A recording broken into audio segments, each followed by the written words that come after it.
తెలంగాణలో సర్పంచ్ అభ్యర్థిగా గెలుపొందిన ప్రతి ఒక్కరిని ఒక క్వశ్చన్ అడగాలనుకుంటున్నాను. అనా, మీరు 5,000 ఓట్లుంటే కోటి పైన ఖర్చు పెట్టారు, ఎట్లా రికవర్ అవుతాయి? మాక్సిమం నెలకి 5 లక్షల పైన ఫ్రాడ్ చేయాలని అవి రికవర్ అవ్వాలంటే.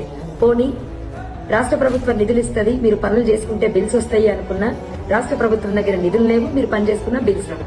ఎట్లా రికవర్ అవుతాయి? మీ ఫ్యామిలీస్ రన్ అవ్వాలి, మీరు మళ్ళీ వినాయక చవితులకు దసరాలకు పెట్టే అమౌంట్ కావాలి, మీరు సంపాదించేది పక్కకు పెట్టండి. ఇది రికవర్ అవ్వాలంటేనే నెలకు 5 లక్షలు అవుతుంది. ఎట్లా రికవర్ అవుతుంది? నాకు అర్థం కావట్లేదు, నిజంగా చెప్తున్నా.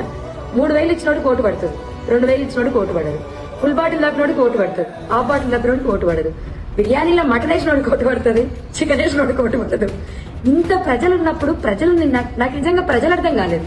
అన్నిటికన్నా నేను బాధపడ్డ విషయం ఏంటంటే, బీటెక్లు ఎంటెక్లు చేసి కూడా జస్ట్ 2,000 ఇచ్చి ఒక బిర్యానీ పెట్టి బ్లాక్ డాగ్ ఇస్తే ఓటేసి, ఇంత దౌర్భాగ్యపు వ్యవస్థలో చదువుకున్న వాళ్ళు ఉన్నప్పుడు ఎవరైనా ఏం చేయగలుగుతారు? దేశం ఎట్లా మారుతుంది? నాయకులను ప్రశ్నించే హక్కు మీకుందా? చదువుకున్న యువకులకు నాయకులను నిలదీసే హక్కు ఉందా? లేదు. మీకు ముమ్మాటికి హక్కు లేదు. నిలదీస్తే నిజంగా చెప్తున్నా, అది మీ తప్పు కూడా. నేను చెప్తున్నా, ఏ హక్కుతోటి అడుగుతారయ్యా మీరు గెలిచిన నాయకులని? ఏ హక్కుతోటి అడుగుతారు? బుద్ధుందా? నిజంగా చెప్పాలంటే 2,000 full bottle black dog bottle food, వీటి కోసం ఓట్లు అమ్ముకునేటోళ్ళు రేపు ఎట్లా అడుగుతారు? నాయకులను ఎట్లా ప్రశ్నిస్తారు? మీరు ఇప్పుడు ఫోన్ చేస్తారా? నాకు ఈ పనులు కావాలి, ఆ పనులు కావాలని అంటారా?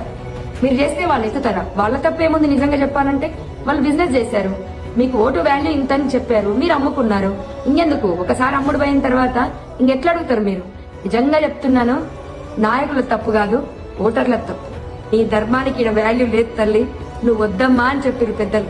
వాళ్ళకి మరొకసారి కృతజ్ఞత చెప్తున్నా. మీరు మారనంత వరకు ఈ సిస్టమ్ మారదు, ఇండియా మారదు. ఒక్కసారి ఆలోచించండి. మన దేశం మారాలి అంటే మీ ఆలోచన విధానం మారాలి. ఎందుకు చదువుకున్నాం? నాకు పడ్డ ఓట్లయితే నాకు పరిచయం లేని వాళ్ళు వేసిన ఓట్లు.